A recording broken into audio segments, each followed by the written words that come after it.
그 당시에 환율이 그래서 갑자기 1,000원대에서 2,000원대로 튀어 오르는 것이 한 달 기간도 안 돼요. 국민들은 몰랐어요. 외환당국이 절대 이야기하지 않아요.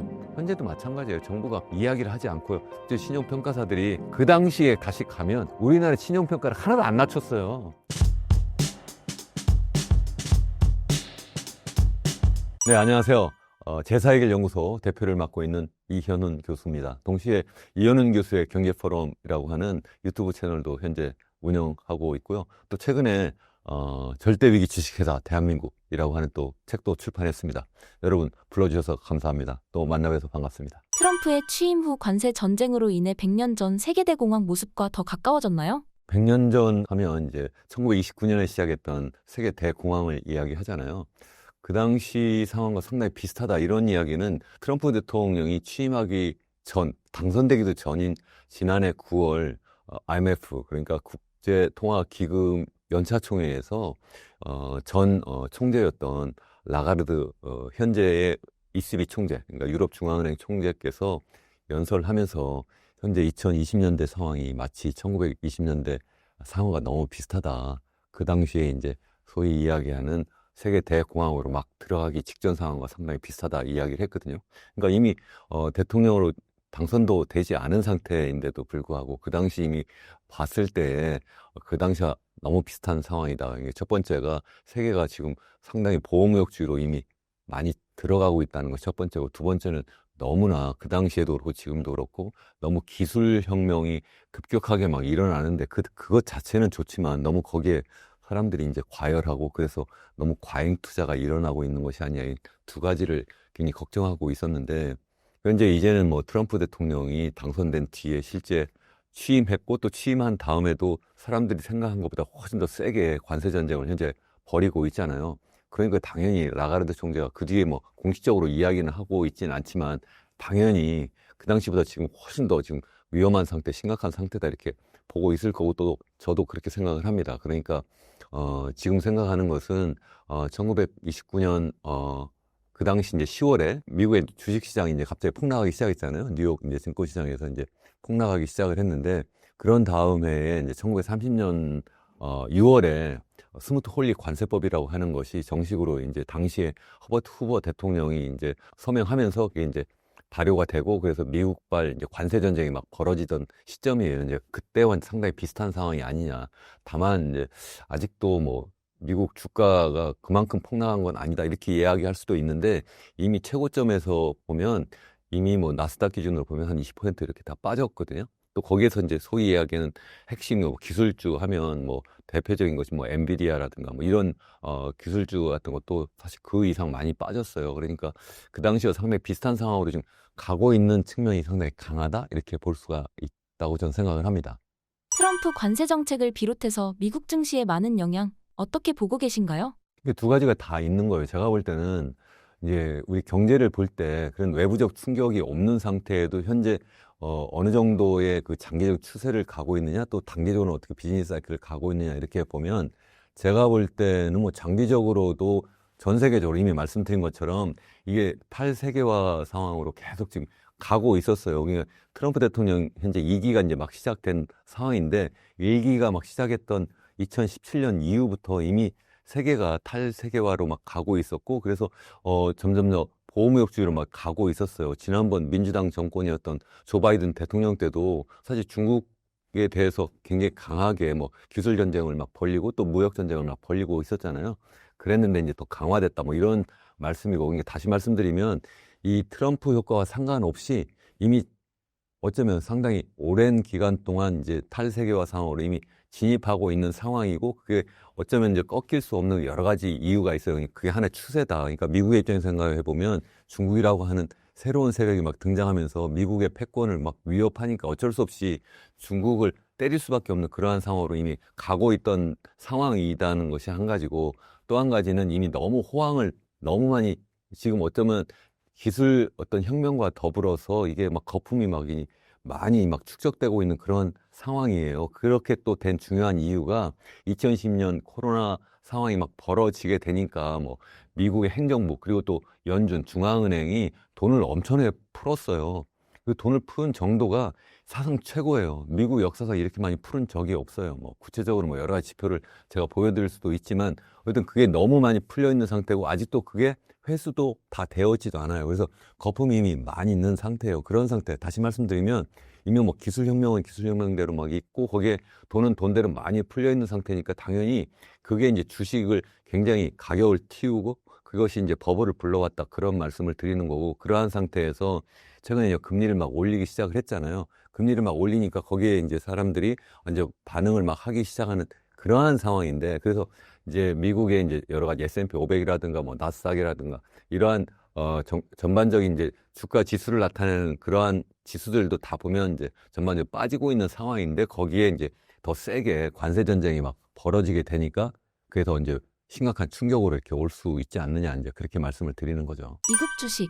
지금 버블 상태라면 여기서 더 붕괴될 것으로 보시나요? 이미 뭐 여기 와서도 지난번에 그 말씀을 드렸던 것 같고 또 제 채널에서도 이미 지난해 말부터 계속해서 말씀드린 것이 기왕이면 주식 투자 비중을 좀 줄이는 것이 좋지 않을까? 가능하면 뭐 현금 비중을 좀 늘리는 것이 좋지 않을까? 이렇게 계속 말씀을 드렸어요. 그 뭐 여러 가지 또 다른 뭐 투자의 현인이라고 하는 뭐, 워렌 버핏 같은 분도 제가 말씀을 드렸고, 뭐 사상 최고로 그 현금 보유를 계속 늘렸다. 현금이라는 것이 뭐 달러 그 자체의 현금으로 갖고 있을 수도 있지만, 그냥 국채로 보유하는 것도 하나의 현금일 수도 있는 거예요. 그러니까 그 국채 투자로 이렇게 많이 전환하면 좋지 않을까. 특히 이제 그 워렌 버핏 같은 경우에 이제 단기 국채를 많이 이제 보유하는 방식으로 이제 현금 비중을 늘렸는데 그렇게 하면 이제 만기가 딱 되면 그러면 자기가 그것을 바로 회수해서 이자 수익도 있은 상태에서 나중에 이제 가격이 많이 떨어지면 그때 이제 내가 줍줍을 할 수 있는 거잖아요. 그러니까 위기라고 하는 것은 모든 사람에게 다 위험이 아니에요.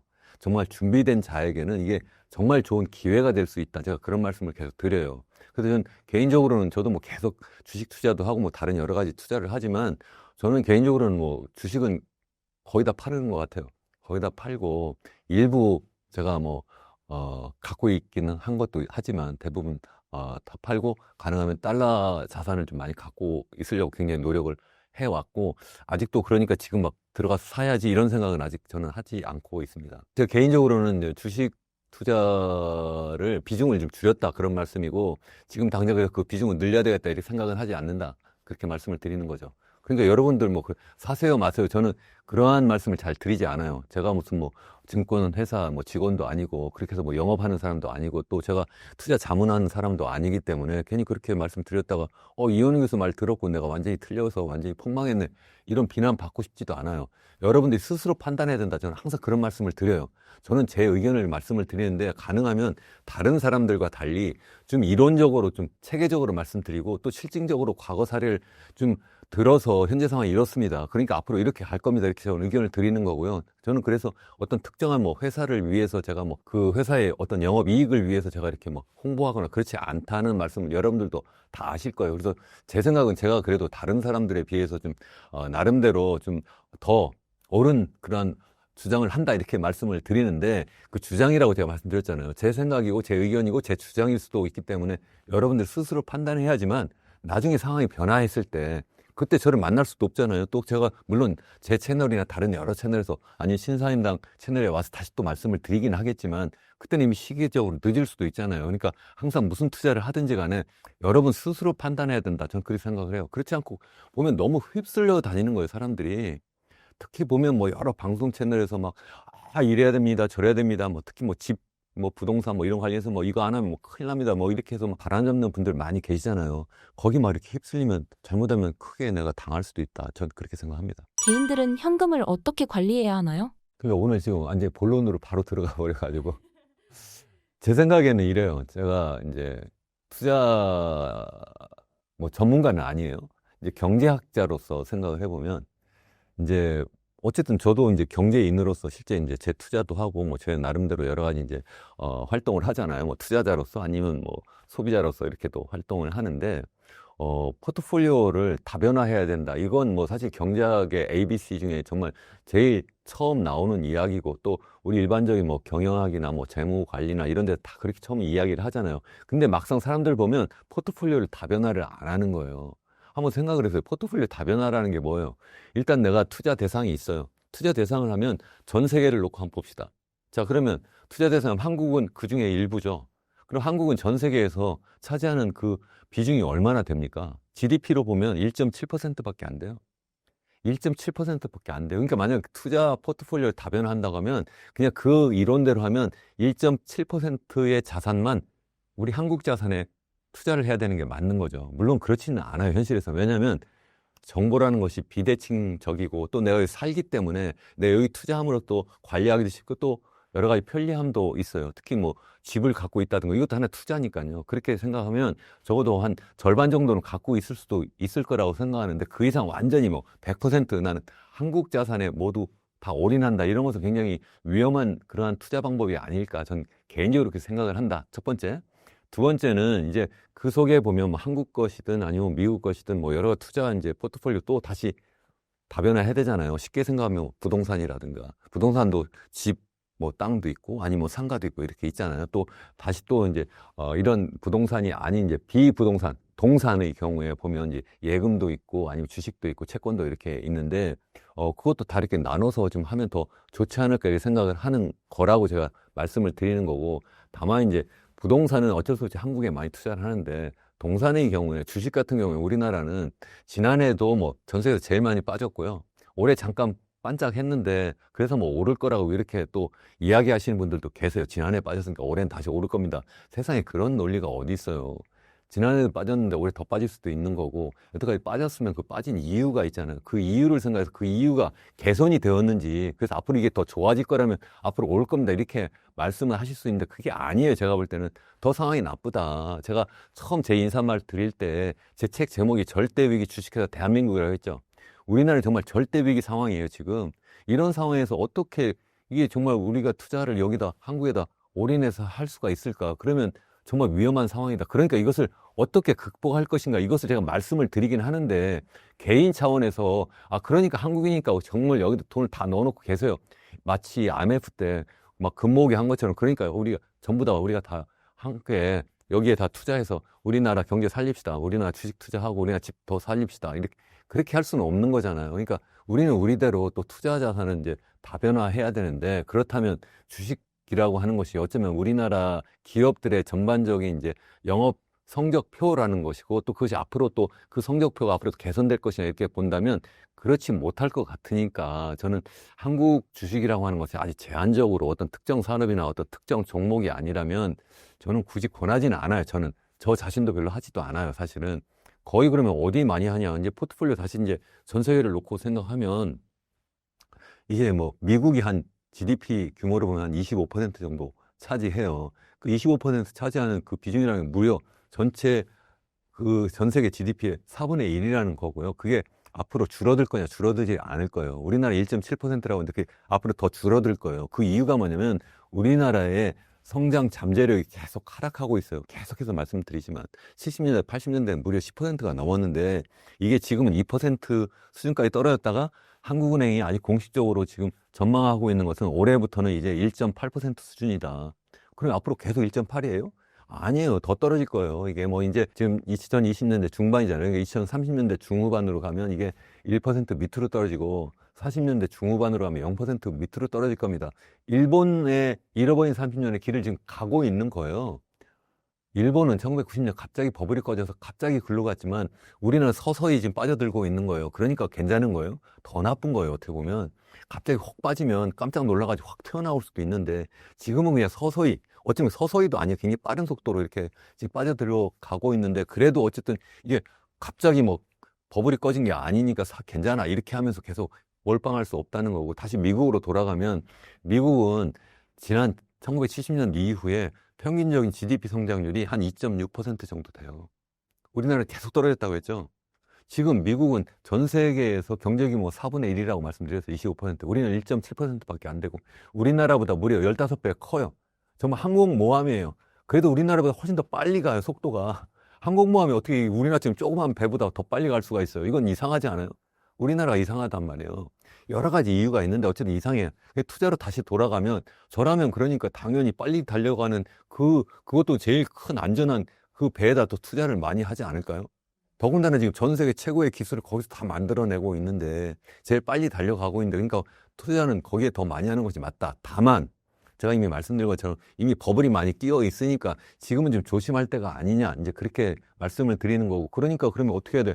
그러니까 달러 자산을 갖고는 있으되 달러 주식이 아니라 달러 채권을 제가 말씀드린 거고 아니 그냥 달러 현금 그 자체로도 사실 뭐 최근에 약간 그 대미달러 환율이 좀 떨어졌다 이렇게 해서 사람들이 드디어 이제 앞으로 그러면 달러 가치는 계속 떨어질 거야 이렇게 생각하시는 분도 계실 수도 있지만 저는 아니라고 또 생각을 해요. 그래서 달러 자산을 좀 많이 갖고 있는 것이 좋지 않을까 저는 개인적으로 포트폴리오 다변화하는 차원도 그렇고 투자 수익을 높이는 차원에서도 좀 그렇지 않을까 이렇게 좀 생각을 하는 편입니다. 트럼프의 무역 전쟁으로 중국 경제에도 큰 타격을 입힐 수 있을까요? 이제 트럼프발 이제 관세 전쟁이 이제 크게 두 가지 형태로 나타나잖아요. 하나는 이제 일반 관세를 때리는 게 있고 하나는 상호 관세를 때리는 게 있는데 일반 관세는 이제 10%라고 이야기를 하고 있고 뭐 상호 관세는 중국에 대해서는 이게 지금 현재 이제 공식적으로 나와 있는 것은 145%예요. 우리나라는 뭐 25%다 이렇게 현재 이야기를 하고 있는데 뭐 중국을 제외하고 나머지 나라에 대해서는 이제 90일간 또 유예를 하고 있는 상태예요. 그런데 중국만 이제 때리기로 이제 현재 이제 가고 있는데 145%막 때린다 이렇게 현재 하고 있고 중국은 중국대로 또 그러니까 이제 비슷하게 뭐 125%를 때린다 뭐 이렇게 지금 현재 하고 있는데 그거 말고도 이제 실질적으로 뭐 히토류 같은 것도 이제 수출을 뭐 금지를 한다든가 또 반대로 뭐 특히 이제 미국의 입장에서 뭐 아픈 뭐 특정 뭐 농산물이라든가 아니면 뭐 할리우드 뭐 이런 무비라든가 영화 같은 것도 수입을 또 하지 않도록 하겠다 뭐 이렇게 여러 가지 지금 하고 있는데 제가 볼 때는 두 나라가 지금 엄청난 충격을 또 받을 수밖에 없다고 생각을 해요. 그래서 미국은 미국대로 제가 좀 전에 뭐 미국 버블이 좀 꺼질 수 있는 여러 가지 이유가 있습니다. 이렇게만 하고 말씀을 안 드렸는데 그 중에 하나가 이제 관세 전쟁을 딱 벌이니까 미국은 미국대로 당장 그렇다고 수입이 줄어드는 것도 아닌 상태에서 미국의 기업들은 기업대로 지금 거기에서 원자재도 가져오고 완제품도 가져와서 뭐 판매를 해야 되는데 미국 내에서 그걸 다 못하게 되니까 굉장히 심각한 충격이 있을 수밖에 없다라는 말씀이고 중국은 중국대로 이제 수출을 또 잘 못하겠죠. 여태까지는 이제 1분기 막 지난 거잖아요. 1, 2,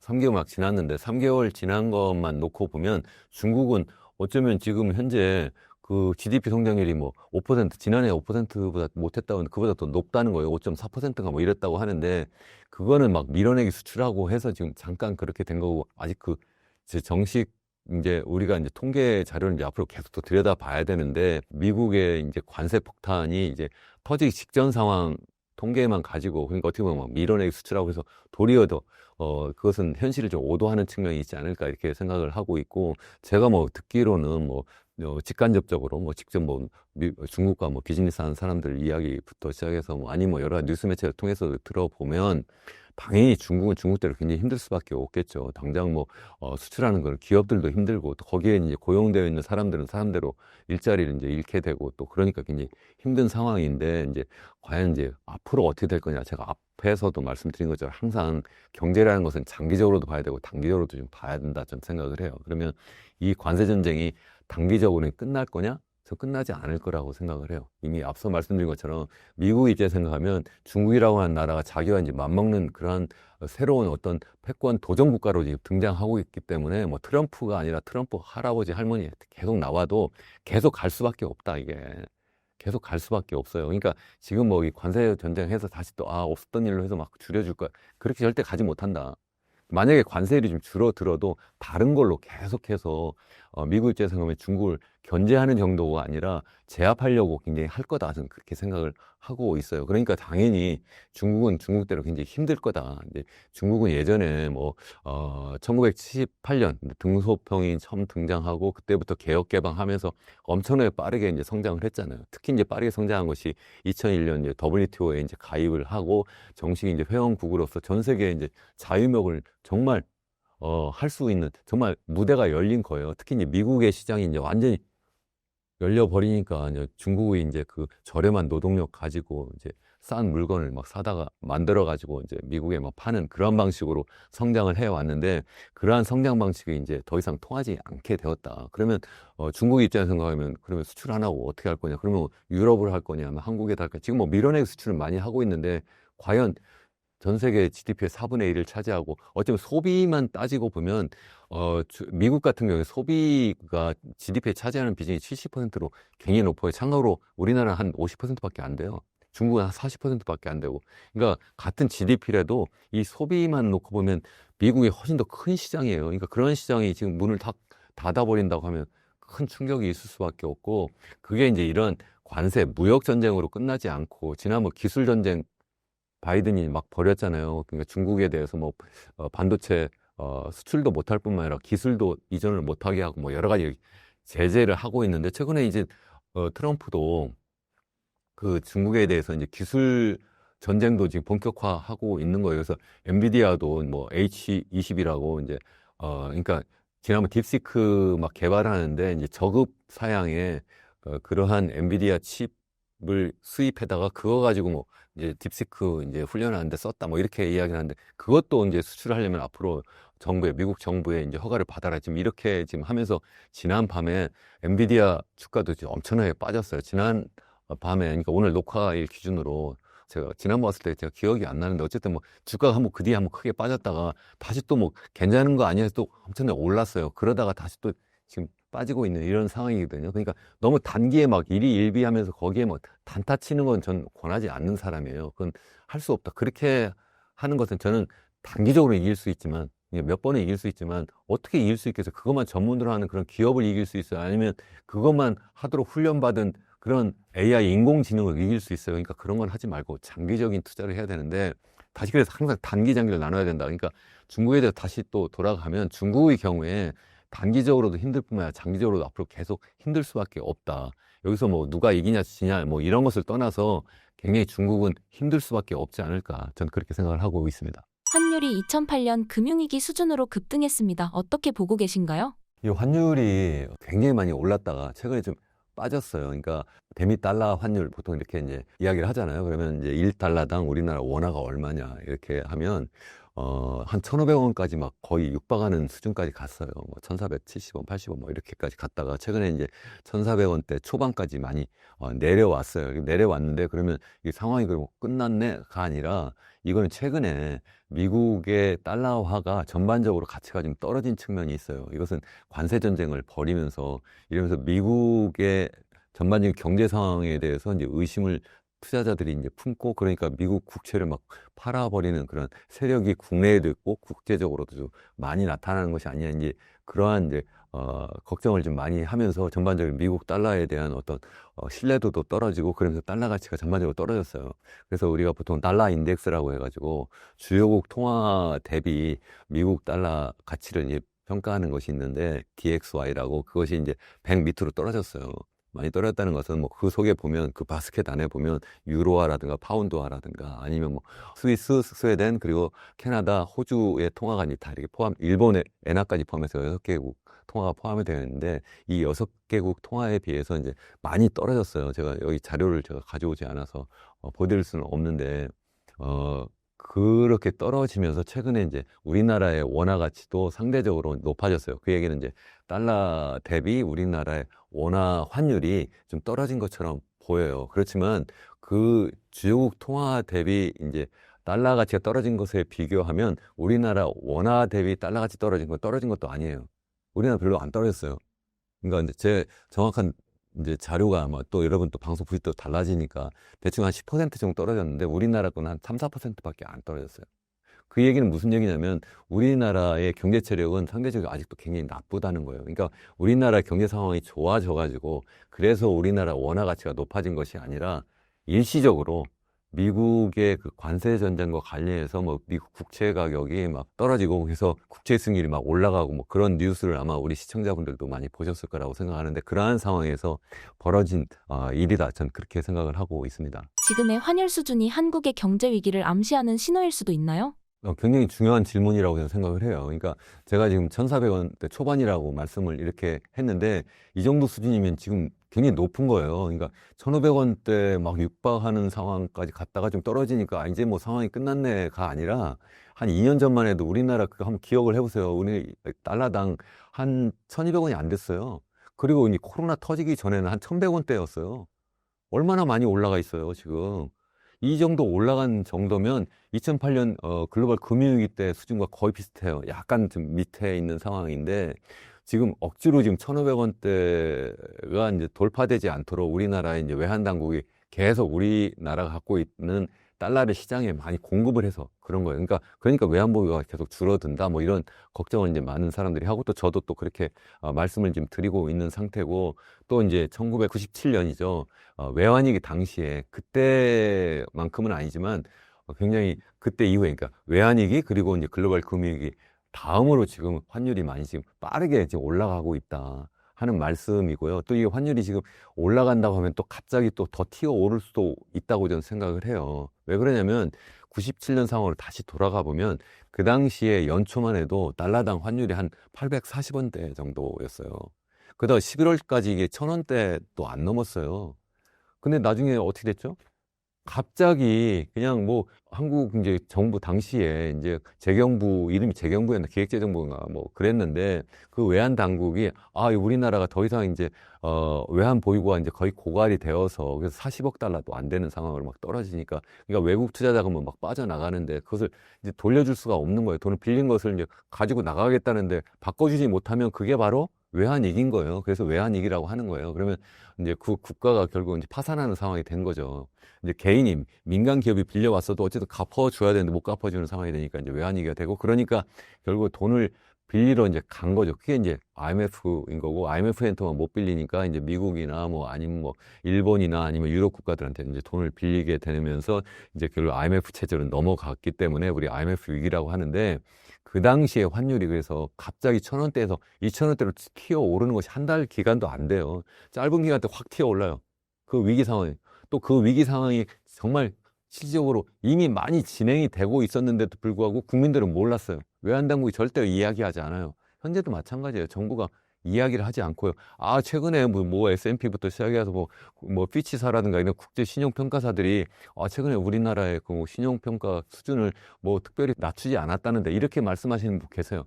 그 당시에 다시 가면 그 당시에 걔들이 우리나라 신용평가를 하나도 안 낮췄어요. IMF 터지기 직전까지도 예? 약간 낮춘 정도였어요. 막판에. 예? 이미 상황이 많이 나빠졌을 때. 그러니까 뒷북만 친다는 거예요. 정부도 그렇고 이게 감출 수밖에 없어요. 그거 미리 알려져 버리면 사람들이 다 패닉돼가지고 다 팔아버리고 더 상황이 나빠지니까. 그러니까 저는 여기 이제 개인 투자자들이 많이 보시고 계시잖아요. 그러니까 항상 여러분 제가 계속 말씀드리지만 스스로 판단을 할 수가 있어야 된다는 거예요. 뭐 외국 투자 무슨 전문회사가 아니면 무슨 평가사가 아니면 우리나라 정부가 아니면 어떤 특정한 무슨 개인 무슨 기업 평론가라든가 경제 평론가가 지금 괜찮아요 하니까 괜찮다. 그러다가 만약 당하면 그분들이 나 책임지나요? 책임 못 지잖아요. 그러니까 어쩌면 이런 어떤 채널에서 경제 전문 채널에서 신사임당 같은 이런 좋은 채널에서 아니면 저의 이현우 교수 경제포럼 이런 데 오셔가지고 구체적인 자료를 좀 들여다보면서 정말 공정한 아니면 양쪽 이야기를 다 들어보시면서 또 그러면 또 책도 좀 보시면서 제가 책 얘기하니까 이거는 제가 그 책 하나 출판했다고 했잖아요. 제가 잠깐 말씀드려도 되는지 모르겠는데 그 절대위기 주식회사 대한민국 이 책 보시면 정말 우리 인류가 정말 현재 어떠한 변화를 하고 있는지 또 전 세계가 정말 미중 간의 패권 경쟁을 넘어서 현재 어떤 상황으로 현재 벌어지고 있는지 그리고 또 3부에서는 우리나라 경제가 왜 이렇게 계속해서 추락하고 있는지 그리고 마지막 4부에서 그래서 우리가 기업은 그리고 개인은 또 정부는 어떻게 해야지만 회생할 수 있는지 이러한 이야기를 제가 정말 체계적으로 써놨어요. 좀 두껍기는 하지만 이런 책 한번 좀 읽어보시면 정말 세상 돌아가는 걸 제대로 이해하고 또 여러분들이 스스로 판단할 거라고 생각하거든요. 사실 제가 여기서 잠깐 이렇게 말씀드려서 어떻게 모든 말씀을 다 드릴 수 있겠어요. 또 여러분들이 어떻게 정말 모든 상황을 다 파악할 수 있겠어요. 기왕이면 좀 시간 투자해서 여러분들이 한번 좀 공부를 스스로 좀 하시면 어떨까 그런 생각도 하고 있습니다. 계속되는 고환율로 인해 발생하는 저출산과 실업 문제는 어떻게 보시나요? 그러니까 우리나라가 이제 절대 위기다고 하는 이유가 제가 이제 경제 지표로 이야기하면 우리나라의 잠재 성장률이 예전에 10%가 넘었는데 이제 9%, 8%, 10%, 6%, 5%, 4%, 3%, 2%까지 왔다가 이제 2% 밑으로 떨어져서 1.8%다 이렇게 말씀드렸고 앞으로는 거기서 또 멈추는 것이 아니라 더 떨어질 거다. 현재 그 원인을 만들어낸 그 무엇이 바뀌지 않는다면 그럼 그 무엇이 뭐냐? 그게 지금 말씀하신 바로 첫 번째 저출산 고령화예요. 우리나라 출산율이 전 세계에서 제일 낮아요. 0.75명이에요. 0.75명이면 지난해 0.75명, 지지난해 0.72명에서 약간 올랐으니까 좋아요? 좋긴 뭘 좋아요? 그건 올라간 것도 아니에요. OECD 평균, 우리가 보통 OECD하고 많이 비교하잖아요. 우리가 이제 OECD 회원국이다, 우리 선진국이다, 이렇게 이야기하는데, 거기 평균 출산율이 1.5명이에요. 딱 절반이에요. 그리고 우리나라는 제일 빨리 늙어가고 있어요. 뭐 전 세계적으로 봐도 우리나라 출산율이 제일 낮고, OECD 기준으로 봐도 제일 낮아요. 그러니까 우리나라의 인구 고령화가 제일 빨리 진행되고 있다. 그 얘기가 무슨 얘기예요? GDP라고 하는 것이 그 나라가 갖고 있는 생산 자원을 가지고 만들어낸 최종 생산물의 시장 가치의 총 합계예요. 그럼 뭘로 만들어요? 제일 첫 번째 노동력이죠. 두 번째 자본이고, 세 번째 자원이에요. 자연 자원. 그게 이제 우리나라 땅덩어리 이야기하는 거예요. 그렇게 이제 국토라고 이야기를 하는데, 거기에 이제 기술이 들어가가지고 이제 우리 GDP를 만들어내는 건데, 제일 첫 번째 중요한 이 노동력이 지금 줄어들고 있다는 거예요. 전체 인구도 이미 매년 줄어들고 있어요. 지난해만 해도 12만 명 줄어들고 있는데, 줄어들었는데 올해는 더 많이 줄어들 거고 점점 더 많이 줄어들고, 물론 모든 인구가 다 노동하는 건 아니잖아요. 경제 활동을 하는 건 아니잖아요. 우리가 보통 경제 활동하는 인구를 갖다가 생산 연령 인구라고 하는데, 보통 15세부터 64세까지 이야기를 하는데, 지난해 무려 30만 명 감소했어요. 예? 그게 앞으로 더 규모가 점점 더 늘어날 거예요. 뿐만 아니라 그 생산 연령 인구가 줄어들 뿐만 아니라 그 속에 인구 구성을 보면 평균 연령이 다 높아져요. 자, 그러면 생산할 수 있는 인구 자체가 줄어들 뿐만 아니라 그분들 연령이 다 높아져요. 그러면 어떻게 우리나라의 GDP 성장이 과연 옛날처럼 될 수 있느냐는 거예요. 전 세계에서 제일 빨리 그런 인구 고령화가 진행되고 있으니까 제일 빨리 성장 잠재력이 떨어질 수밖에 없다 하는 말씀인데, 그래도 우리나라가 만약에 설비 투자 열심히 해요. 미래 먹거리 투자 막 해가지고 새로운 그 첨단 기술도 또 막 투자를 또 해가지고 또 새로운 기술도 막 만들어요. 그러면 당연히 인구가 좀 고령화되고 좀 전반적으로 또 생산 연령 인구도 줄어들어도 우리의 GDP 성장률이 좀 올해도 어느 정도 그래도 유지를 할 수도 있잖아요. 근데 문제는 우리가 그쪽으로 투자를 안 한 거예요. 우리가 투자를 어디다 하느냐 그러면 다 뭐 해요? 집 짓는 데 투자한 거죠. 도로 건설한다고 했고, 또 이 고추 말리는 공항 건설한다고 했고, 이거 아니에요? 많은 공항들이 한번 가보세요. 하루에 몇 대 비행기가 뜨는가. 예? 근데 또 아직도 또 짓겠다고 또 하고 있어요.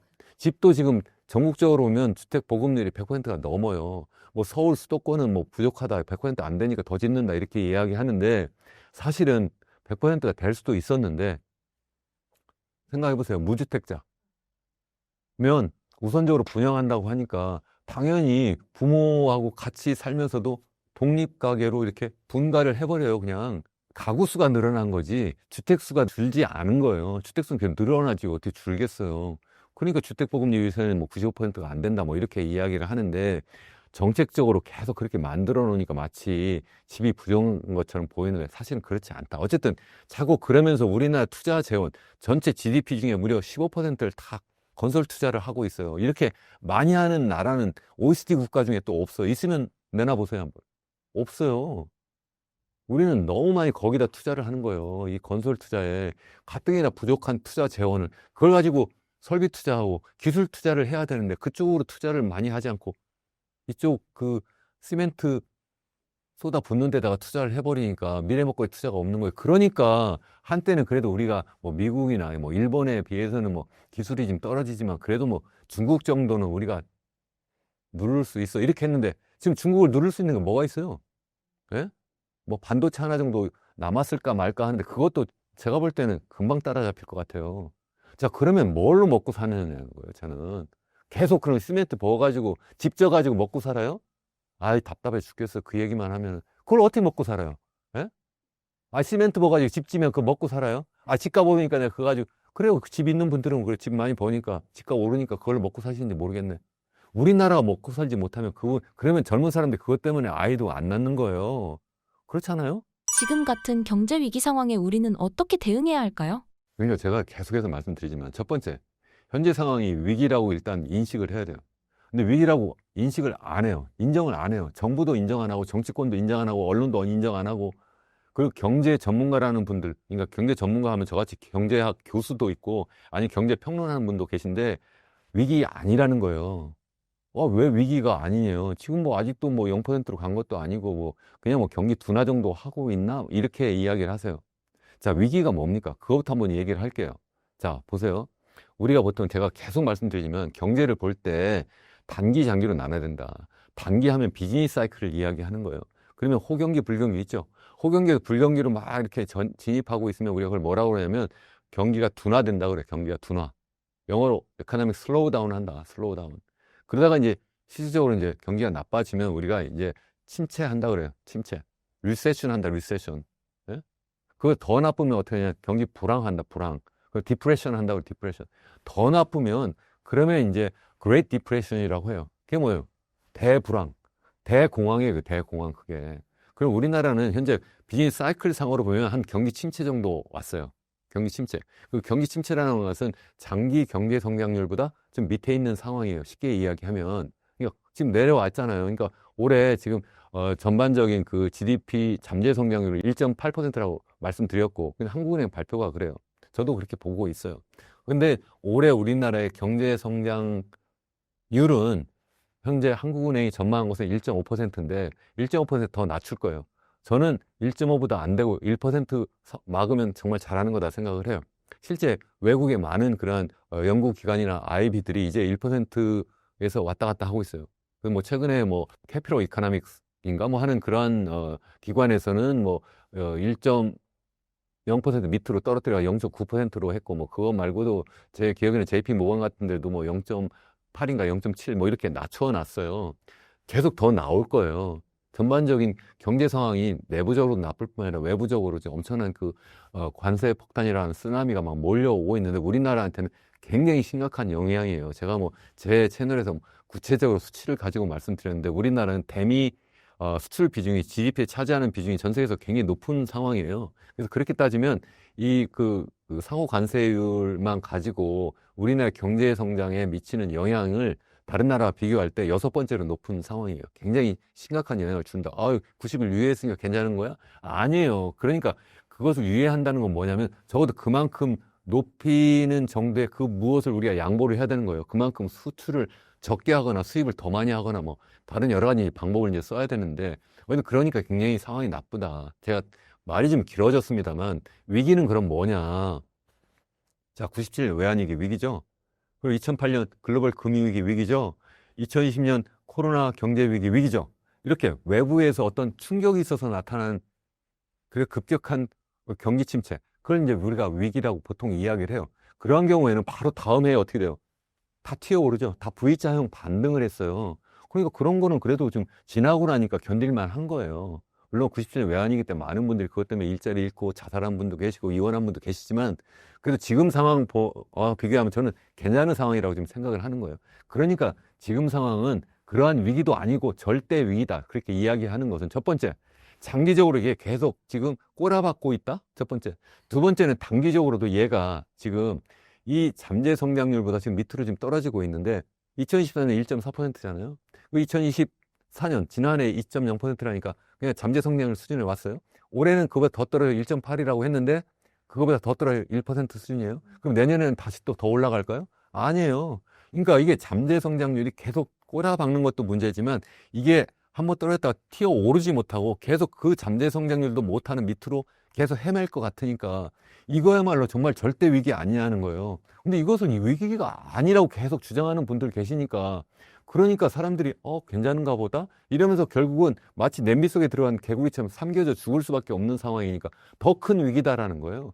그러니까 제 말씀은 이 위기를 위기로 일단 깨달아야 된다. 첫 번째. 두 번째는 제가 계속 말씀드리지만 이렇게 잠재 성장률이 계속 떨어지는 이유는 우리나라 출산율이 너무 낮으니까 출산율을 높여야 되겠다. 예? 0.75명으로 잠깐 반등했으니까 좋은 것이 아니라 제가 볼 때는 OECD 평균 좋아하잖아요. 우리나라가 최소한 OECD 평균 하자. 1.5명으로 높여야지. 그러면 그거를 그게 어떻게 가능하냐? 아니 OECD 국가 다 가능한데 왜 못해요? 저한테 맡겨놓으면 저 가능합니다. 내가 만들겠어요. 5년 만에. 방법이 있어요. 제 책에도 자세히 써놨어요. 제가. 예? 왜 사람들이 왜 결혼하고 아이 안 낳으려고 그래요? 결혼도 안 하고 왜 아이도 안 낳으려고 그러겠어요? 첫 번째는 일자리가 없어서 그렇고 불안전하고, 두 번째는 집값이 너무 높고 그러니까 부동산이 너무 불안하니까 내가 도대체 일자리도 없고 내가 어디 들어가 살 집도 없는데 어떻게 내가 결혼하고 아이를 낳아요? 생각을 해보세요. 동물을 한번 보세요. 여우를 보고 그리고 또 여기 한번 새를 보세요. 당장 먹을 걸 있어야지 내가 새끼 낳고 알을 낳죠. 두 번째는 어디 뭐 내가 굴이 있고 내가 새 둥지가 있어야지 새끼 낳고 알을 낳죠. 이 두 가지도 안 해주면서 어떡하라는 거냐고 도대체.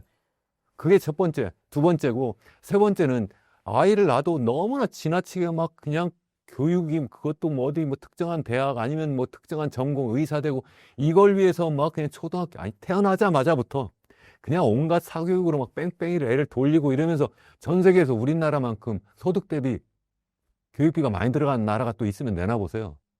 없어요. 그러니까 젊은 사람이면 나 같아도 결혼해서 아예 안 낳아요. 예? 너무 뻔한 거 아니에요? 그리고 이제 마지막으로 네 번째는 지금 우리 앞에 계신 우리 PD님들이 다 여성분들인데 한번 생각해 보세요. 내가 딱 결혼하면 나 일도 못 하겠고 아니면 경력 단절되고 아니면 내 소득이 줄어들 것 같으면 내가 어떻게 선뜻 결혼하고 아이를 낳으려고 하겠어요. 그래서 일과 가정이 또 양립될 수 있는 그 환경 만들어주는 게 너무 중요해요. 이 네 가지를 해결만 하면 제가 볼 때 1.5%가 올라간다. 5년 안에 그걸 하자. 저는 그 얘기를 하는 거예요. 마침 요새 대통령 선거도 있는데 기왕이면 이 대통령 선거 나가시겠다는 분이나 아니면 거기서 선거 참모로 계신 분들 이 영상 좀 보셨으면 좋겠어요. 그리고 그 책을 보시면 구체적으로 그 전략까지도 해놨어요. 예? 그렇게 하면 1.5 올라가죠. 아이씨, 목표를 왜 세우냐. 이거 여성 보고 뭐 아이를 낳는 무슨 뭐 도구로 생각하는 거냐. 이렇게 이야기하는 분들도 계세요. 예?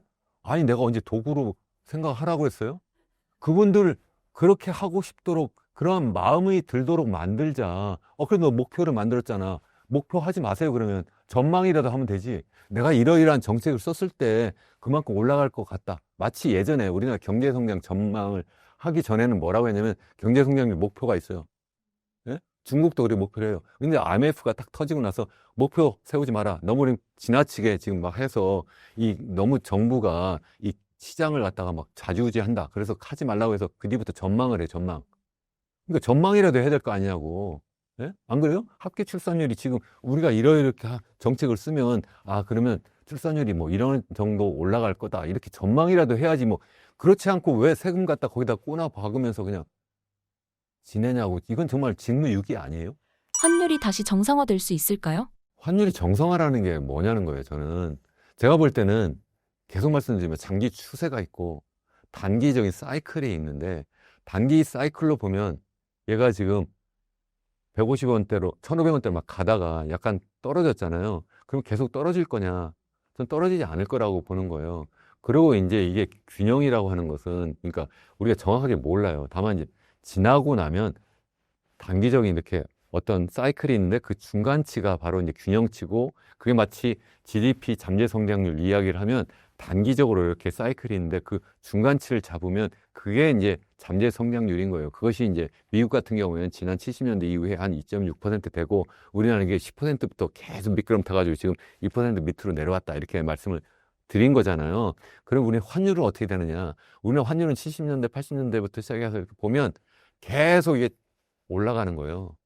계속 올라가요. 그러니까 1997년 그때에 한번 2000원대까지 올라갔다 다시 떨어졌지만 그래서 떨어져서 계속 그 상태가 아니라 다시 슬금슬금 계속 올라가요.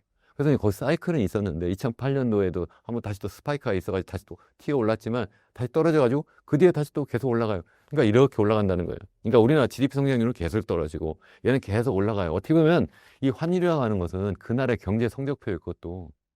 그러니까 우리나라의 경제 체질이 정말 나쁘고 잠재 성장률은 미국의 GDP 잠재 성장률에 비해서 더 나빠지니까 거기는 제가 2.5라고 그랬잖아요. 2.6 정도. 우리는 계속 떨어지니까 어떻게 돼서 미국 달러화가 당연히 가치가 더 높아지겠죠. 그렇지 않겠어요? 그거 말고 다른 이제 단기적으로 영향 주는 요인들이 여러 가지가 있어요. 뭐 정치적인 요인도 있을 수 있고 군사적인 요인도 있을 수 있고 또 통화량이 얼마나 많이 풀리냐 등등 여러 가지 있을 수 있는데 경제 체력이 너무 중요한데 우리는 전반적인 경제 체력이 계속 나빠지고 있기 때문에 대미 달러 환율은 장기적으로는 계속 오를 수밖에 없다. 그래서 여기 뭐 어쩔 수 없이 제가 말씀을 드리는데 최상목 우리 경제부총리께서 어떻게 하고 계세요? 달러를 얼마나 많이 보유하고 계세요? 2억 원 어치를 보유하고 있잖아요. 그래서 보유해서 그걸 뭐 했어요? 미국 국채 사갖고 계시잖아요. 그분도 그렇게 하고 계시는 이유가 뭐예요? 정말 잘못됐다고 저는 생각을 해요. 그분이 어떻게 그런 생각을 했을까? 그분이 다른 사람도 아니고 우리나라의 외환 관리하는 총책임자예요. 예? 근데 그분이 내가 달러 갖고 있을 거야. 이렇게 하면 사람들이 달러 가치가 앞으로 올라갈 거네. 이렇게 당연히 생각하지 않겠어요? 거기다가 내 국채 내가 사갖고 있어. 그럼 당연히, 아이고, 그거 가서 사야 되겠네. 그러면 당연히 저는 이제 사라고 저는 해도 돼요. 예? 개인들한테. 저는 또 개인이고 하니까. 근데 그걸 관리하는 분이고 그분이 환율을 더군다나 이제 올릴 거냐 내릴 거냐 그걸 갖다가 이제 실질적으로 시장에 개입해가지고 조정하는 분인데 그분이 어떻게 그렇게 하셨을까 안타깝게 생각합니다. 앞으로 비트코인과 같은 암호화폐가 일반적으로 사용될 것이라고 보시나요? 갑자기 뭐 사용합니다 안 합니다 이렇게 말씀을 드리면 사람들이 이거 뭐야 이러실 수 있으니까 일단 배경부터 말씀드릴게요. 그러니까 비트코인이라는 것이 왜 등장했는지 이거는 우연이 아니라 필연이고 앞으로도 계속 될 수밖에 없다 이렇게 말씀을 드리고 싶어요. 제가 제 책에서 제일 먼저 일부에서 네 가지 뉴 노멀을 말씀드리고 있어요. 이거는 뭐 이번 처음이 아니라 제가 2022년에 처음 출판한 책이 그때 출판한 책이 제목이 예정된 미래예요. 세상은 세상이 이렇게 갈 수밖에 없다. 네 가지 뉴 노멀이 있는데 그리고 네 가지 뉴 노멀과 이제 제사에게 이제 부제인데요. 첫 번째가 뭐냐면 우리 인간, 우리 사피엔스 인류가 예전에 이제 원시 수렵인으로 살다가 그러다가 농업인으로 살았죠. 농업혁명을 했어요. 그러다가 이제 산업혁명을 했어요. 그래서 이제 산업사회를 일구면서 살았어요. 그러다가 이제는 산업사회에서 뭘로 넘어간다고 해요? 디지털 사회로 넘어간다고 하잖아. 전혀 다른 사회로 지금 넘어가고 있는 거예요. 그게 첫 번째 뉴 노멀이에요. 그러니까 디지털 사회로의 전환. 그 두 번째가 이제 우리가 이제 예전에는 한 40세까지만 살아도 오래 산다고 했어요. 그러니까 산업혁명 하기 전에는 평균 연령이 35세 정도라고 이제 보통 이야기를 하는데 지금은 80세가 넘잖아요. 그러니까 2배 이상 오래 사니까 노인 사회가 된다. 이 두 가지 때문에 예전과 전혀 다른 예전에 보통 불평등 사회다 이렇게 많이 얘기했는데 그게 아니라 양극화 사회가 된다. 노인과 젊은이, 뭐 디지털 휴먼과 아날로그 휴먼, 또 남과 여. 그리고 그것 때문에 또 정치적인 양극화 이런 것이 막 등장한다는 것이고 마지막 네 번째는 이제 기후 위기인데 이렇게 네 가지 뉴 노멀 이거는 이미 예정되었고 앞으로도 계속 갈 거다는 거예요. 그래서 다시 이제 디지털 혁명으로 돌아가고 디지털 사회로 전환으로 돌아가면 그렇게 돌아갔을 때 이제 여러 가지 상황이 변화하는데 대표적인 게 바로 뭐냐면 이제는 기계 중심 사회가 아니라 말 그대로 디지털 서비스, 디지털 기술 사회로 완전히 변화한다는 거예요. 대표적인 게 뭐냐 하면 그 2008년도 시작했던 그 통신혁명이에요. 그러니까 통신혁명이라는 게 뭐냐면 우리의 그 스마트폰이라고 하는 것이 등장했잖아요. 이 스마트폰이라고 하는 것이 보니까 단순한 그냥 전화의 역할이 아니라 이것 가지고 이제 모든 것을 하잖아요. 그러니까 여기에 컴퓨터가 딱 들어가 앉은 게 됐잖아요. 스마트폰이라고 하는 것이 이제는 완전 컴퓨터가 돼가지고 70년대 처음 뭐 IBM 컴퓨터, 슈퍼컴퓨터보다도 성능은 100만 배 이상 높고 가격은 100만 분의 1로 떨어졌고 크기도 정말 엄청나게 축소됐는데 거기에서 이제 엄청난 그러한 컴퓨터 역할을 하면서 이게 전 세계 인류와 그냥 초스피드로 다 연계가 된 것이 그게 첫 번째예요. 그걸 여러분들 잘 이해하셔야 돼요. 그래서 우리가 슈퍼휴먼이 일단 된 거예요. 슈퍼휴먼이 됐다? 그런데 슈퍼휴먼이 됐는데 그것을 또 능가하려고 하는 또 다른 새로운 생명체가 등장한 거예요. 바로 그게 AI예요. 그 AI가 등장했다. 그래서 Artificial Intelligence에서 AI라고 하는데 이걸 다른 말로 뭐라고도 하냐면 Alien Intelligence라고 한다. 이렇게 이야기를 하잖아요. 그게 무슨 얘기예요? 외계 지능이라는 거예요. 이건 전혀 인간과 다른 지능. 그래서 이게 우리에게는 엄청난 재앙이 될 수도 있다. 이렇게 이야기도 하는데 제가 이제 그렇게 길게 이야기하는 것은 세상이 완전히 바뀌었다. 그러니까 우리가 지금 슈퍼휴먼이 되었고 또 전혀 다른 외계 지능과 같이 이제 동거해야 된다는 거고 그러니까 모든 것이 바뀐다. 이걸 여러분들 이해하셔야 되는데 그 중에 하나가 돈이라는 거예요. 돈. 한번 생각해 보세요. 농업사회로 전환하면서 돈이 처음 생긴 거야. 그냥 돈이 없었죠. 그때는 물물 교환을 했어요. 그죠? 그러다가 약간 뭐 물론 뭐 돌 같은 거 가지고도 하긴 했는데 조개 껍질 가지고 하긴 했는데 그러다 이제 농업사회로 가면서 등장한 것이 바로 상품 화폐라는 거예요. 그 바로 금화, 은화 뭐 이런 거죠. 그렇게 해서 또 다시 또 한 만 년을 사는 거예요. 그러다가 이제 산업혁명이 되고 나서 산업사회가 되니까 그러면서 이제 돈을 어떻게 했냐면 이제 금을 기본으로 하되 다른 화폐를 만들어낸 거죠. 그래서 지폐가 등장하고 동전이 등장했죠. 그래서 이제 그것을 금과 바꿔주는 방식으로 이렇게 처음은 시작을 했어요. 태환을 보장한다 이렇게 했어요. 그런 나중에 이제 2차 세계대전이 끝나면서 이게 이 모든 나라가 다 금이 없으니까 태환 보장을 못하니까 미국 달러화만 태환을 보장한다 금과. 그래서 금환본위제도가 된 거예요. 금환이라는 게 뭐냐면 달러를 금환이라고 하는 거예요. 금과 바꿔줄 수 있는 화폐 본위. 그게 달러 본위라는 거예요. 다른 말로 달러 본위 제도고 금환 본위 제도고. 그래서 달러가 기축통화가 된 거죠. 말이 좀 길어졌는데 그러다가 이제 71년도에 당시 미국 닉슨 대통령이 우리나라 이제 그 미국 달러와 금과 태환도 보장 안 하겠어. 그래서 이제 그것도 없어져 버린 거예요. 그러니까 더 이상 이제 그 어떤 나라 통화도 이 금이 이제 거기에 어떤 가치를 보장하지 않아요. 그야말로 명목화폐고 법정화폐예요. 명목이라는 거 말 그대로 명목적으로 돈이라니까 돈인 거고, 그리고 또 화폐라고 하니까 그냥 화폐고 법을 우리 정한 거예요. 그러니까 이제 그렇게 왔는데 지금은 어때요? 사람들이 그 지폐라든가 동전도 갖고 다니지도 않아요. 내 주머니에 돈이 없어진 지 굉장히 오래돼요. 제가 성당에 갈 때 그때 이제 교무금 내려고 돈을 이제 갖고 다니는 그 정도예요. 그리고 없어요. 그 정도라는 거죠. 헌금 낼 때 말고는 지금 돈을 누가 갖고 다녀요. 그런 상태인데 그것도 이제 제가 볼 땐 과도적인 거라는 거예요. 무슨 말이냐면 계속 지금 법정화폐, 명화화폐도 과도적인 어떤 과도기적인 과정을 거쳤다고 했는데 이것도 마찬가지로 지금 현금이 없는 상태로 이미 왔는데 디지털 신호 가지고 하다못해 스마트폰 가지고 돈을 보내기도 받기도 하고 또 그게 아니래도 너무 쉽게 여러 가지 방법으로 돈을 보내고 받고 있는데 이제 아예 지금 뭐 중앙은행인 뭐 미국의 예를 들어서 뭐 연준이 발행한 뭐 달러라든가 아니면 우리나라 한국은행이 발행한 그런 원화 통화를 갖고 다닐 필요도 없을 뿐만 아니라 그것을 꼭 기본으로 해가지고 할 필요도 없다는 거죠. 그러니까 중앙에서 만든 것이 아니라 그냥 말 그대로 분산 원장 가지고 암호화폐를 만들어내 가지고 그렇게 해가지고 블록체인 기술 가지고도 충분히 돈의 기능을 할 수가 있는 거예요. 돈의 기능이라는 게 뭐예요? 세 가지 기능만 하면 돼. 첫 번째, 교환의 기능, 교환의 매개 기능. 여태까지 아까 말씀드린 상품화폐나 아니면은 뭐 법정화폐나 중간에 그러니까 내가 갖고 있는 그 무엇과 무엇을 바꿔야 되는데 중간에 어떤 매개 기능을 한다는 것이 첫 번째고, 두 번째는 그렇게 하려니까 하나에 얼마야 이렇게 단위로서 활용할 수 있는 그러한 회계 단위라는 거고, 세 번째는 내가 갖고 있는 그 돈을 지금 안 쓰고 뭐 한 달, 두 달 아니면 1년 뒤에 쓸 수 있도록 그 가치를 저장할 수 있는 수단으로만 쓰면 그러면 그게 화폐인 거예요. 자, 그럼 비트코인으로 다시 돌아갑시다. 자, 비트코인은 그 세 가지 기능을 지금 합니까? 안 합니까? 하지 않아요? 이미 벌써? 그거 가지고 교환도 하고요. 그거 가지고 이게 얼마 정도 되네. 가치를, 이씨, 뭐, 2,100만 개밖에 없고, 2천만 개밖에 없으니까 못하는. 잘게 자르면 되죠. 왜 안 돼요? 0.001 해가지고, 당연히 가치가, 당연히 이제 회계 단위로서도 역할을 할 수도 있는 거고, 그리고 뭐 1년 뒤에 갖고 있으면, 그러면 이게 내가 다른 것도 그때 가서 어떤 교환의 매개수단을 쓸 수도 있잖아요. 그게 아니라 이 가치가 너무 많이 막 왔다 갔다 해가지고 얘는 아니라는데, 뭐 디지털 골드가 아니라는데 이렇게 말씀하시는 분도 계신데, 요즘처럼 제가 볼 때는 엄청난 충격이 막 있어가지고 주식 가격도 막 엄청나게 폭락하고 막 이렇게 하는데, 제가 볼 때 비트코인은 요새 굉장히 가치가 도리어 안 움직여요. 상당히 안정화되고 있는 거예요. 하다못해 미국 트럼프 대통령이 뭐라고 했어요. 내가 비트코인 대통령이 되겠다. 미국을 암호화폐 수도로 만들겠다. 그리고 비트코인을 지금 계속 저장하겠다. 전략 자산으로 이렇게 이야기를 하고 있잖아요. 그러니까 점점 더 그 가치마저도 더 안정화될 뿐만 아니라 더 올라갈 수도 있겠다고 생각을 해요.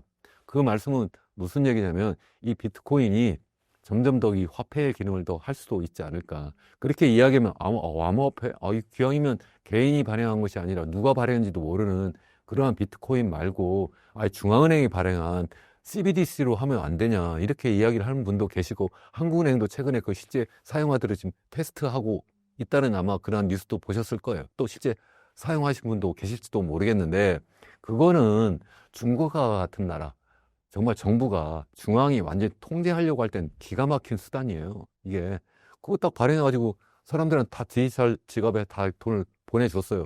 그러면 내가 돈을 어디에 어떻게 쓰는지 다 파악을 할 수가 있잖아요.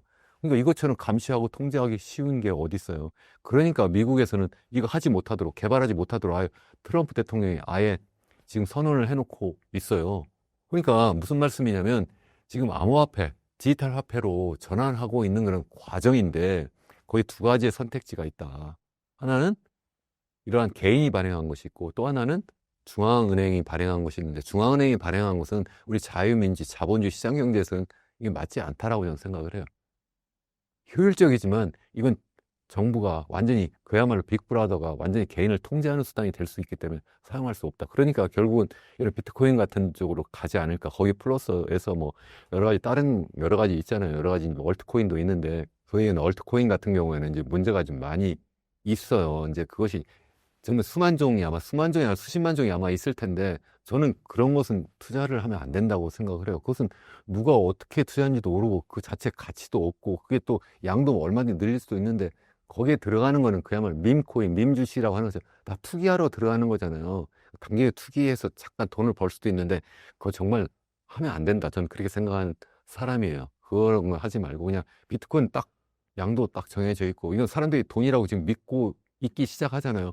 왜 예전에 그러니까 금하든 은하든 이게 왜 아니면 그냥 명목화폐가 왜 이게 돈이 된 거예요? 사람들이 믿었기 때문에 믿기만 시작하면 그러니까 지금 비트코인 사람들이 제일 많이 믿는 그러한 디지털 화폐 아니에요? 그러니까 이것은 좀 여러분들이 좀 관심을 가지면 좋지 않을까. 그래서 제가 앞선 영상에서 말씀드린 것처럼 우리가 포트폴리오를 다변화할 때 비트코인 정도는 좀 포트폴리오 가져가면 좋지 않을까. 제가 최근에 뭐 어떤 언론 보도를 보니까 우리나라의 그 소위 이야기하는 부자들의 포트폴리오를 이렇게 보니까 이 암호 자산도 이제 점점 더 비중이 늘어나더라. 특히 이제 젊은 부자들은 그 암호 자산의 비중이 자꾸 늘어나더라. 이렇게 하는데 그런 것도 좀 참조하시면 좋지 않을까 생각합니다. 화폐의 흐름에 뒤따라가지 못하는 사람과 잘 적용하는 사람 간의 빈부격차는 어떻게 될까요? 그게 제가 아까 말씀드렸잖아요. 제가 이제 네 가지 뉴 노멀 이야기하면서 디지털 사회로 전환한다. 디지털 사회로 전환을 했는데 그게 이제 세 번째 뉴 노멀인 양극화 사회와 굉장히 밀접한 연관이 있다. 왜냐하면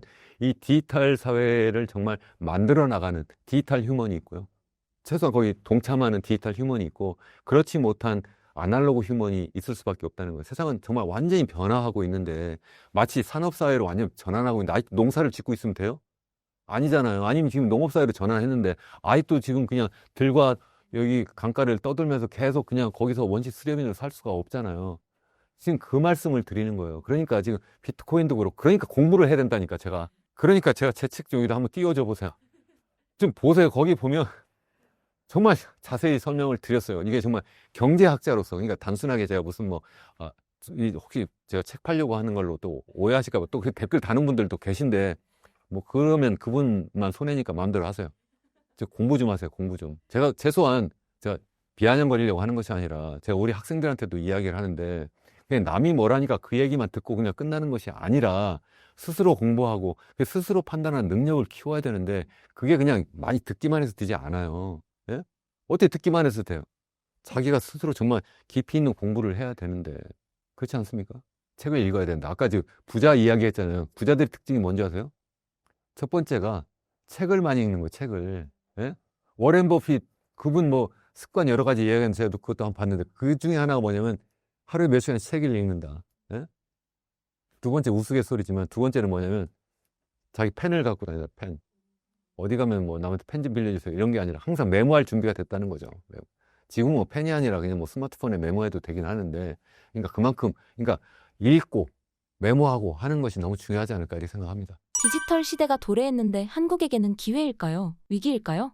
그러니까 위기죠. 그러니까 위기는 이제 위험과 기회가 같이 있다 이렇게 말씀을 드리는데 우리가 어떻게 하느냐에 따라서 이게 정말 위험한 상황으로 푹 빠져버리는 것이고 이제 잘만 하면 정말 기회다를 생각을 해요. 저는 기회 쪽에 더 무게를 싣고 있어요. 사실은 왜냐하면 우리가 산업사회하고 이제 디지털 사회를 이렇게 놓고 보면 특징이 이제 여러 가지가 있는데 그 중에 하나가 뭐냐면 디지털 사회는 정말 모든 걸 빨리 처리하는 거잖아요.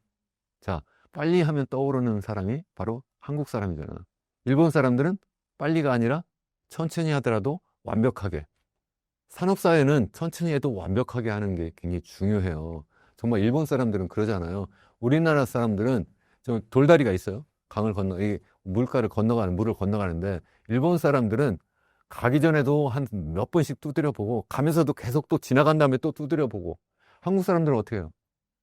그냥 튀어가는 거예요, 그래, 가다가 막 돌다리도 막 나가면서 막 가잖아요.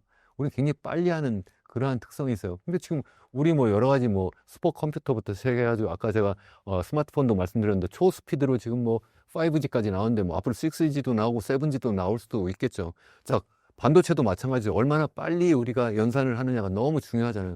그걸 우리가 지금 하고 있는 거잖아요. 우리나라에서 반도체 만들고 우리나라 스마트폰 만들잖아요. 그게 왜 그래요? 우리나라 사람들 성향에 너무 잘 맞기 때문에 그런 거예요. 그러니까 일본의 잃어버린 30년 이렇게 이야기할 때 뭐 여러 가지 원인을 드는데 그 중에 하나가 일본은 한때 산업사회에는 너무 잘 맞았는데 이제 디지털 사회에는 좀 잘 안 맞는 특징이 있어요. 뭐 예를 들어서 그 사람들 우리가 뭐 칭찬하는 것 중에 하나가, 지금 뭐 동경대에 나와가지고 뭐 최고의 직장에서 뭐 이렇게 뭐 일을 하고 있었는데 아버지가 돌아가시니까 내가 그래 시골로 가가지고 거기에서 그 아버지가 하시던 뭐 소밭집을 내가 이어받았다. 예? 라면집을 이어받았다. 굉장히 좋게 보기도 했잖아요. 그 얘기가 무슨 얘기예요? 그냥 과거로 다시 돌아간 거냐. 제가 말씀드렸잖아. 이게 뭐예요? 이게 그 개울을 건너가는데 내 돌다리를 지금 우리는 막 만들어 가고 있는데 얘들은 갔다가도 뒤에 있는 돌다리 쳐다본다니까요. 아버지가 한 거, 할아버지가 한 걸 다시 가서 한다니까. 그걸 왜 지금 하냐고. 이제는 하지 말아야 되지. 세상이 바뀌었는데. 그러니까 우리는 그런 면에서는 굉장히 좋다. 근데 그러면 이렇게 정말 우리나라 국민성에게 정말 잘 맞는 디지털 사회가 됐어요. 그러면 이런 국민성에 맞는 이 디지털 사회가 되었으면 그러면 그러한 환경을 우리가 만들어 줘야 되잖아요. 그 누가 만들어요? 정치인이 만들어야 되고 정부가 만들어 줘야 되는데 그렇지 못하니까 안타깝다. 또 다시 또 그래서 부동산을 또 돌아가는 거예요. 그럼 그런 쪽으로 사람들이 자꾸 그런 쪽으로 해서 투자를 할 수 있도록 분위기를 만들어야 되는데 자꾸 집 짓는 쪽으로 자꾸 가니까 예? 경제를 계속 꼬라박고 있는데 당장에 급하다고 그냥 아직 쓰러지지 않았으니까 여기 잠깐 누워 계세요. 몰핀 주사만 자꾸 놔주는 거예요. 그게 바로 뭐예요? 부동산 경기 부양하는 정책만 계속 쓰는 거예요. 역대 정권이 다 그랬어요. 뭐 누구 뭐 손가락 할 것도 없어요. 제 말이 맞나 틀리냐 옛날 거 다 보시면 제 책에 아주 자세히 써놨어요. 지지난 정권, 문재인 정권, 뭐 현재 정권 뭘 잘못했는지 계속해서 왜 집값이 계속 올라갈 수밖에 없었는지 그런 말 다 들었는데 그러니까 사람들이 전부 다 부동산 쪽에 모든 자산을 다 거기다 몰빵한 거 아니에요? 그것도 부족하니까 막 돈을 빌려다가 다 거기다 올인한 거 아니에요? 그러니까 주가가 어떻게 돼요? 올라가요? 떨어요? 주가가 올라갈 수 없지. 모든 투자 재원이 다 거기 가 있으니까요. 주식 가격이 안 오르니까 기업들은 어떻게 돼요? 어떻게 뭐 투자를 하려고 해도 돈을 어떻게 구할 데가 없잖아요. 빌리지 않으면 자기가 아니면 증자를 해야 되는데 증자를 하려니까 뭐 주가가 올라야 증자를 하지. 아니면 내가 스타트업으로 새로운 기업을 뭐 만들었어요. 미국 같으면 그러면 내가 잘 새로운 기술 뭐 새로운 뭐 뭘 만들었으면 내가 이걸 정말 어디 그 내 주식으로 내 해서 한번 상장만 하면 그러면 그야말로 인생이 완전히 피잖아요. 우리는 그걸 할 수가 없는 거예요. 왜 기업에 그 투자할 수 있는 그 재원이 전부 다 시멘트, 콘크리트에 다 들어가 앉아 있으니까 어떻게 되느냐는 거예요. 그걸 바꾸지 않으면 절대 안 된다. 그것만 바꾸면 우리나라 국민성과 이렇게 딱 맞는 이 디지털 사회에서 우리가 최고의 디지털 그러한 혁명을 우리가 해나갈 수 있는데 그걸 못하고 있다.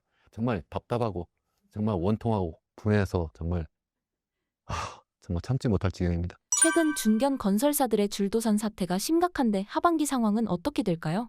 전국적으로 상황을 보는 게 하나 있고 하나는 이제 서울만 국한해서 이제 볼 수가 있는데 전반적으로 이제 부동산 시장이 다 이렇게 가라앉았다, 이제 얼었다, 얼어붙었다, 뭐 이렇게 이야기를 하잖아요. 다만 이제 서울 최근에 뭐 수도권까지 뭐 확산하는 뭐 어떤 새로운 뭐 가격 상승하는 분위기가 있다 이렇게 이야기를 하긴 하는데 일단 전국적으로 보면 어쨌든 전반적으로 가라앉았다는 말씀이고 그러니까 당연히 많은 그 건설 기업들이 건설 회사들이 좀 어려운 상황으로 몰릴 수밖에 없죠. 이제 건설 경기가 얼어붙었다는 것이 분양이 안 되니까 또 분양이 이제 당연히 잘 될 거라고 생각해서 이제 사업을 시작했는데 나중에 안 팔려나가니까 이제 그것을 자기 자본으로만 해도 힘들 상황인데 돈을 막 빌려다가 이제 한 거잖아요. 우리나라 같은 경우에 예를 들어 뭐 시행사 같은 경우에 자기 자본 비율이 한 3%밖에 안 돼요. 평균적으로 다 돈을 고금리를 빌려다가 한 거예요. 그러니까 이게 분양이 제대로 되지 않으면 당연히 기업들이 힘들고 그러니까 많은 기업들이 이제 부도 상황을 갈 수밖에 없고 또 우리나라가 너무나 지나치게 부동산 사업에 부동산 분야에 너무 이제 재원이 몰렸다 하는 것은 그만큼 제가 볼 때는 건설업 하는 그 기업들이 너무 많아요, 우리나라에. 그 기업들이 좀 기업의 제조업이나 서비스업이나 다른 그 첨단 산업적으로 자꾸 가야 되는데 글로 안 가고 거기에 먹거리가 있으니까 사람들이 글로 몰린 거잖아요. 그러다 보니까 이제 지금 구조조정하는 과정이에요. 지금 막 부도 사태가 나니까 큰일 났네가 아니라 제가 볼 때는 좀 어떻게 보면 장기적으로 보면 바람직한 상황이에요. 마치 지금 어떤 물이 있어요. 물이 고여 있으면 썩지요. 그러니까 물이 지금 여태까지 고여 있었는데 계속 또 더 들어왔어요, 물이. 이제는 빠져나가야 되는 상황인데 너무 그걸 갖다가 빠져나가지 못하도록 막아놓으니까 그러니까 점점 더 그 물의 수위는 높아지고 거기에다가 이제 물이 썩어가는 상황이에요. 그래서 지금 일부 지금 퇴출되는 그런 기업이 있을 수는 있다 이렇게 말씀을 드리는 거고 다만 서울에는 아직도 계속 집값이 막 오른다 이렇게 이야기하는데 그것도 제가 볼 때는 정부가 억지로 그냥 부양해서 그 정도지 제가 볼 때는 장기적으로는 그렇게 되지 않을 거다 이렇게 생각은 하고 있어요. 강남 집값이 오르고 있는 현상은 어떻게 보시나요? 저는 강남 집값이 사실 생각해 보면 이게 좀 뜬금없잖아요. 그러니까 전국적으로 다 집값이 좀 하향하고 있는 추세이고 또 그것이 서울 그리고 이제 강남구까지 막 이렇게 오다가 지난 2월에 이제 그 오세훈 서울시장이 뜬금없이 토지거래 허가구역을 이제 풀어버린 거예요. 그러니까 일부 이제 강남 일부 지역이죠. 이렇게 딱 풀어버리니까 사람들이 거기를 이제 노리고 있던 사람들이 그러니까 갑자기 이제 몰린 거예요. 토지거래 허가 구역이라는 것이 말 그대로 거기에 있는 그 아파트를 사기 위해서는 적어도 거기에 실질적으로 거주를 해야 된다. 또 자기가 그 투자하는 그 자금의 원천이 뭔지 그것도 밝혀야 된다. 뭐 이렇게 지금 하고 있었는데 그걸 탁 풀어버리니까 이거 뭐 결국 갭투기 하라고 지금 문을 열어준 거잖아요. 그러니까 그래? 지방에서도 내가 굳이 거기 안 살아도 내가 거기 가서 이번 기회에 집 하나 내가 마련을 해야 되겠다. 계속 뭐 똘똘한 한 채 하고 뭐 지방은 인구가 자꾸 소멸한다고 하니까 차라리 내가 그러면 거기 한 채 갖고 있는 게 좋지 않을까 이렇게 생각을 하는 그러한 동기부여를 이제 만들어 준 거죠. 근데 실제로 뭐 집값이 막 거기에서 이제 올라가게 되니까 다시 또 묶어 버렸잖아요. 그것도 이제 강남도 묶고 또 서초까지도 묶고 또 용산구도 묶고 뭐 이렇게 더 확대했는데 그래도 이제 한번 맛을 봤잖아요. 사람들이 이 저기가 이제 앞으로 또 결국은 또 풀 수 있을 거니까 그러니까 한번 이번 기회에 좀 사주면 좋겠다. 그렇게 생각을 하는 거고 특히 보니까 정치인들이란 사람들이 결국은 나중에 또 결국 또 집값이 좀 떨어질 만하면 또 다시 올려줄 거야. 그럼 올려준다면 제일 먼저 저기부터 올라가겠네. 이렇게 사람들이 학습 효과를 이제 하게 된 거죠. 그러니까 이 나쁜 정책을 이제 하게 된 그런 측면이 있는 거예요. 그런데 제가 계속해서 말씀드리지만 이게 정책 때문에 그렇다. 이게 무슨 말씀이냐면 우리나라의 인구 고령화 계속 제가 말씀드리고 있잖아요. 저출산 고령화가 전 세계에서 제일 빠르게 진행되고 있고 또 그것과 연계해서 우리나라의 경제 성장률이 계속 추락하고 있습니다. 이제 1%대로 가고 있고 0%대로 가고 어쩌면 0% 밑으로 이제 떨어질 겁니다. 그게 먼 세월이 아니에요. 앞으로 10년, 20년인데 그럼 집값을 우리가 그러면 앞으로 올해만 보고 내년만 보나요? 10년, 20년은 보고 집을 사든지 말든지 할 거 아니에요. 또 팔든지 말든지도 할 거 아니에요. 그렇게 생각하면 집값이 오를 수가 없는 상황이에요. 그래도 뭐 옛날보다 뭐 그래도 금리가 더 계속 떨어질 거라고 보면 또 살 수도 있겠죠. 뭐 돈을 빌려도 보니까 이자는 거의 안 내네. 그런 상황으로 가지도 않을 거다. 지금 뭐 트럼프발 관세 전쟁 때문에 뭐 미국의 연준이 지금 금리를 낮추는 게 아니라 높일 수도 있지 않을까 이런 걱정까지도 하는 판이에요. 낮춰도 옛날처럼 많이 못 낮춘다. 그럼 우리나라도 환율 걱정도 있고 뭐또 가계부채 걱정도 있고 등등해서 우리나라도 쉽게 이렇게 금리를 많이 낮추지 못할 거예요. 그런 상황에서 그러면 어떻게 주택 수요가 살아날 수 있겠냐는 거예요. 실제 주택하면 수요가 있고 이제 공급이 있잖아요. 이제 공급은 전반적으로 경기가 나쁘니까 당연히 분양을 많이 안 하니까 이제 새로운 신규 주택 공급이 많이 줄어든다. 그러니까 집값이 오를 거다. 이렇게 또 이야기하시는 분들 계신데 그건 경기가 나쁘니까 분양이 안 되니까 공급이 안 되는 건데 그런 식으로 자꾸 바람 잡으면 나쁜 사람들이죠. 그걸 보는 것이 아니라 뭘 봐야 되냐면 기존 주택이 얼마나 많이 공급되느냐인데 서울 같은 경우에는 2022년 기준으로 보면 2022년을 비해서 지금 한 2배 이상 다 공급이 많이 되어 있어요. 그러니까 많이 물건이 나와 있어요. 물건. 최근에 이제 좀 전에 이야기한 것처럼 이제 오쏘공 이후에 오세훈 시장이 써 올린 그 공 이후에 이제 집값이 약간 좀 오르는 그런 분위기니까 좀 다시 매물을 걷어들였는데 아까 말씀드린 것처럼 인구도 막 계속 고령화가 되고 있고 거기에다 막 이 계속 경기는 나쁘고 근데 집값만 혼자 올라갑니까? 이거 참 말도 안 되는 이야기를 어디다 그러니까 사람들이 자꾸 물건 내놓으려고 하는 동기도 있고 수요는 또 줄어드는 상황이니까 그러니까 정부가 계속 한 정책이 계속 집값 올리는 정책을 썼잖아요. 어떻게 했어요? 한번 생각을 해보세요. 2022년 중후반에 집값이 막 떨어지고 한 20, 30% 빠졌잖아요. 서울 강남 기준으로도. 그러니까 갑자기 뭐 부동산 PF 문제가 불거지고 또 뭐 그러니까 부랴부랴 정부가 내세운 정책이 뭐예요? 이거 뭐 특례 보금자리론 해가지고 젊은 사람들한테 빚내줄 테니까 집 사라? 그러니까 시중 금리보다 집값을 이게 금리를 더 싸게 해줄 테니까 한 1%포인트, 2%포인트 싸게 해줄게. 그것도 뭐 이게 뭐 30년 만기가 아니라 뭐 50년 만기로 해줄게. 또 당장에 뭐 이자만 내라 당장에. 원금은 지금 나중에 갚고 1년, 2년, 3년 나중에 유예해줄게. 이런 식으로 해서 자꾸 사람들한테 젊은 사람들 집값을 띄우도록 그러니까 빚내서 집 사도록 했어요. 그러다가 이제 그게 또 소진이 되니까 한 40조로 그렇게 풀었어요. 그것도 그러니까 사람들도 뭣도 모르고 또 샀죠. 그러니까 또 9월부터 다시 또 이제 2023년 이야기 하는 거예요. 집값이 좀 떨어질만 하니까. 지난 2024년에는 다시 또 이름 딱 바꿔가지고 또 신생아 특례대출. 이게 저출산이 문제라니까. 그래, 결혼하고 아이 많이 나오면 그러면은 또 싸게 빌려줄게요. 또 그래서 신생아 특례대출이라는 이름으로 또 돈을 빌려주기 시작한 거예요. 또 그런 등등의 이름으로 해서 무려 60조를 특례대출이라는 이름으로 또 빌려줘요. 시중금리보다 1%, 2%포인트 낮게. 그것도 부족하니까 이제 또 어떻게 하는 줄 알아요? 이제는 20세부터 시작해서 올해 이제 새로 시작하는 거예요. 34세까지 이제 청년주택 드림대출이라고 하는 이름으로 다시 또 3억 빌려주겠다는 거예요. 또 출산하면 4억을 빌려주겠다는 거예요. 아니 20세가 무슨 20살짜리가 왜 집을 사야 됩니까? 20살이면 지금 대학 다니고 있는데 걔들 지금 등록금 그거 대출한다고 해가지고 그거 막 계속 그 대출 사가지고 나중에 사회 나갈 때 취직도 안 되는데 그거 갚느라고 등골이 휘고 있는데 거기 또 다시 또 한번 실제 보세요. 지금 수요가 얼마나 없는지. 이거 보면요. 주택 주로 구매하는 층이 연령층으로 보면 40대가 일반적이에요. 40대, 50대. 그러다가 이제 지지난해가 30대가 됐다는 거예요. 왜 그렇겠어요? 정부가 그런 계속 특례 대출을 하니까. 이제는 그것도 이제 그 사람들도 다 미래소득 끌어다가 이제 빚내가지고 집을 사버리니까 이제 그 수요도 부족하니까 이제는 20대부터 이제 집 사라고 하는 거예요. 그게 아니에요? 내가 그 집값 오른다는 분들한테 내가 묻고 싶어요. 만약에 이렇게 23년, 24년, 그리고 올해, 그리고 내년 앞으로도 올해도 하고 계속 하겠다는 거예요. 올해도 지금 다시 또 60조 다시 또 풀겠다는 거예요. 이 사람들이. 예? 만약에 제가 묻고 싶어요. 정부한테도 묻고 싶고 그 전문가라는 분들한테도 여쭤보고 싶어요. 만약에 이 특례 대출 있잖아요. 40조, 60조, 60조. 이거 만약 안 풀었으면 집값이 올랐을까요? 한번 물어봅시다. 올라요? 안 오르죠. 예?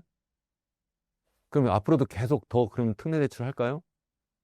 정부가 지금 재정 적자가 계속 늘어나고 있는데, 예? 국가 부채가 자꾸 늘어나는데 할 수 있어요? 못 하죠. 예? 정말 가서 데모라도 하고 싶어요. 하면 안 되는 거예요. 그래도 젊은 사람들 도와줘야 되지. 도와주는 방식이 그렇게 돈을 빌려주는 게 아니라니까요. 그 대학생들, 예를 들어서 아까 제가 등록금 대출 이야기했잖아요. 등록금 싸게 해주면 되는 거지. 왜 대출을 해주냐고. 예? 나중에 갚지도 못해가지고 빚더미에 올라가게. 젊은 사람들이 결혼하고 아이를 낳잖아요. 그만큼 보조금을 주라는 거예요, 저는. 현금으로 보조금을 줘야 되지. 왜 돈을 빌려줘가지고 왜 빚더미에 올라앉게 만드냐고. 그래서 집값을 띄우면 젊은 사람 도와준 거예요? 아니지. 집 갖고 있는 부자들 도와준 거죠. 나이 드신 분들. 그러니까 젊은 사람들 또 집값이 올라가니까 그거 그렇게 해서 거기 올라탄 사람은 좋을 수도 있겠죠. 그렇지만 다시 또 나이가 또 이제 자꾸 이제 올라갈 거 아니에요. 그럼 또 새로 대학 졸업하고 이제 결혼하고 아이 낳아야 될 사람은 집값 더 올랐으니까. 그러면 또 어떻게 해요? 또 결혼 못하고 아이 못 낳죠. 그러니까 또 돈을 더 빌려줘요? 에이, 나쁜 사람들 같으니라고. 그게 말이나 됩니까? 그것도 안 되니까 이제 또 뭐 한다고 하는 줄 알아요? 공유 지분을 갖는 또 모기지를 하겠다는 거예요. 이것도 이제 또 하겠다는 거예요. 제가 여기, 이게 너무 잘 나왔네요, 여기 정말. 예? 지금 많은 분들이 좀 보시면 좋겠네요. 이제 뭐 하는 줄 알아요? 제가 10억짜리 집이 있어요. 내 돈이 1억밖에 없어요. 예? 그럼 내가 9억을 빌려야 되잖아. 그렇게 하지 말라는 거예요. 5억은 정부가 내 공유 지분으로 들어갈게. 넌 4억만 빌려라. 이게 10억짜리를 1억 갖고 있는 사람한테 들어가라는 거예요. 4억 빌리는 것도 정말 황당한 거지만, 예? 그렇게 예시가 되어 있어요. 이게 금융위원회에서 내놓은 자료에 보면. 자랑스럽게 해놔서 자랑스럽게. 조기 대선 이후의 부동산 시장은 어떻게 될까요? 그거는 뭐 누가 이제 대통령 되느냐에 따라 다를 수는 있는데 어느 쪽이 대통령이 되든 제가 볼 때는 이 부동산 쪽으로 계속 가면 안 돼요. 그러니까 경제학자는요, 두 가지 측면에서 세상을 바라봐요. 하나는 현재 상황이 이렇게 간다면 어떻게 될 거냐가 하나가 있고, 또 하나는 보다 바람직한 방향으로 가기 위해서는 어떻게 해야 되느냐가 굉장히 중요하다고 봐요. 두 가지를 다 해야 돼요. 그러니까 일반적 경제평론하는 분들은 이래야 된다, 저래야 된다 보통 이야기 안 하잖아요. 저는 두 가지를 다 하는 사람이에요. 경제학자니까. 하나는 세상이 이렇게 간다 하는 거고, 또 하나는 이렇게 가야 된다, 이렇게 정책을 바꿔야 된다, 이렇게 두 가지 측면에서 말씀을 드리는데, 첫 번째 측면에서 말씀드리면 집값이 계속 올라갈 수 없을 거다 이렇게 말씀을 드려요. 왜냐하면 아까 말씀드린 것처럼 정부가 계속 집값 띄우는 정책을 써버리면 그럼 우리나라는 이래도 쫄딱 망할 거니까도 언젠가 터질 거다 해서도 안 되고, 그렇지 않더라도 계속 이렇게 되면 계속 주저앉으니까 안 될 거고, 또 거기다가 지금 돈이 없어가지고 계속 이렇게 특례 대출이라는 이름으로 무려 60조 원을 갖다 쏟아붓는 이런 정책을 쓸 수가 없을 거다 하는 말씀이고요. 두 번째는 이제 우리가 보다 정말 이러면 됩니다, 안 됩니다 이렇게 놓고 보면, 이렇게 하면 우리나라 계속 주저앉고, 정말 우리나라는 그야말로 정말 지금이 제일 좋은 때고, 이제 정말 우리 젊은이들은 미래가 없는 세상으로 계속 만들어질 수밖에 없는데, 이걸 이렇게 두면 되느냐고요. 아니잖아요. 바꿔야 되죠. 그러니까 제가 어떤 특정 후보를 위해서 하는 말씀이 아니라 모든 후보께 드리는 말씀이에요. 제발 좀 세상을 좀 우리나라 국민 전체, 특히 우리 젊은 사람들을 위해서 좀 바라봐 주면 좋을 것 같아요. 이 사람들이 정말 살기 좋은 나라를 만들어 줘야 된다. 예? 그렇게 하려면 답이 다 나와 있어요. 답이. 예? 한번 생각해 보십시오. 현재 경제 상황에서 개인들은 어떤 것을 알고 부동산에 투자하는 것이 좋을까요? 이런 짧은 시간에 답을 드릴 수가 없는 거고, 항상 공부를 해야 된다 이렇게 말씀을 드려요. 제 학생들한테 똑같이 이야기를 해요. 공부를 해라, 공부를. 공부를 하는데 그게 무슨 얘기냐. 공부하는 것은 학문이다 이렇게 보통 이제 다른 말로 유식하게 이야기하면 학문이라고 하잖아요. 그럼 배울학자에다가 문자를 내가 물어봐. 이게 무슨 문자냐? 예? 무슨 문자예요? 우리 PD님들은. 예? 그럴 문자예요? 글을 읽어요? 아니면 들을 문자예요? 보통 책을 읽는다고 생각을 하거나, 아니면 들을 문자. 선생님 말씀 잘 들어라. 아니면 여기서 내가 이야기하니까, 아, 이현우 교수 얘기한 거 잘 듣고 내가 그대로 행동해야 돼. 이러면 절대 안 된다. 문자가 무슨 문자냐면 물을 문자예요. 물을 문자. 아, 지금 저 책에서 이렇게 말하고 있고, 아, 이현우 교수가 이렇게 이야기하고 있는데, 아, 그럼 이게 맞는지 틀린지 내가 꼼꼼히 따져봐야지. 스스로 묻고 주위 사람들하고 묻고 이러면서 자기만의 세상을 보는 그런 능력을 키워야 된다. 그게 공부예요. 그게 학문이고, 그렇게 하지 않으면 안 된다. 제가 그런 말씀을 드리는 거예요. 그래서 오늘 잘 만났어요. 제가 우리 학생들한테도, 여러분 저 만난 거는 정말 일생일대 최대의 행운이다. 정말. 예? 이렇게 이야기하는 사람이 어디 있냐. 내 말만 잘 들어라 이렇게 이야기하지. 내 말도 틀렸다고 생각해라. 예? 그렇게 세상을 보라는 거예요. 그렇게. 예? 정말 그렇게 해서 제가 뭐 4가지 뉴노멀 이야기했잖아요. 정말 세상이 정말 이렇게 정말 거대한 변혁을 하고 있다. 그걸 여러분들이 알아야 되는 거예요. 그러니까 책도 보고 또 토론도 하고 같이 공부하면서, 그러면서 아, 진짜 맞는지 틀리는지, 그리고 여러분이 스스로 세상을 볼 수가 있어야 되는 거예요. 그런 다음에 우리나라 지금 어떤 상황에 처했는지도 봐야 되는 거고, 그렇게 하게 되면 뭐 정부가 막 이렇게 해서 뭐 돈을 싸게 빌려줄게, 아니면 그 어떤 누가 뭐 아, 집값이 지금 막 엄청나게 올라가니 지금 집 안 사면 큰일 납니다, 아니면 어떤 뭐 이거 밈코인 어떤 정말 완전 잡코인 이거 막 지금 앞으로 올라가니까 이거 하면 대박 터트립니다. 그러니까 거기 쏙 들어가 가지고 인생 망하는 상황이 안 될 거라는 거예요. 스스로 판단을 하셔라. 이렇게 말씀드리지, 제가 어디 특정한 뭘 사십시오 마십시오 절대 전 이야기 안 합니다. 그럼 제가 어떻게 알아요? 그거 알면 저도 여기 안 나와요. 저도 모든 거 받아서 거기 몰빵하지. 그런 이야기 하는 분들한테 꼭 그렇게 물어보세요. 그럼 당신자산 거기 몰빵했나요? 이렇게. 예? 꼭 물어보세요. 혹시 여기 출연하신 분, 딴 분들도 혹시 그런 말씀 하시면 꼭 그렇게 물어보세요. 우리 시청자분들을 위해서. 신사임당 구독자분들께 한마디 부탁드립니다. 제가 많이 흥분하면서 말씀드렸는데 다시 한번 말씀드리지만, 여러분들 제 말도 믿지 마세요. 그 누구 말도 믿지 마세요. 특히 전 세계가 지금, 우리 인류가 엄청난 변혁을 하고 있고, 또 전 세계가 현재 시점에서도 지금 완전 대변혁을 하고 있고, 또 우리나라는 그야말로 완전히 지금 심각한 위기 상황으로 현재 가고 있어요. 그렇기 때문에 여러분, 이러한 상황일수록 스스로 공부하고 스스로 정말 판단할 수 있는 능력을 키우셔야 된다고 생각을 합니다. 여러분, 오늘 여기에서 제 말씀 다 잊어버리셔도 되는데 딱 이 말씀만 기억하세요. 누구 말도 믿지 말고 스스로 공부해서 스스로의 능력을 키운다. 감사합니다.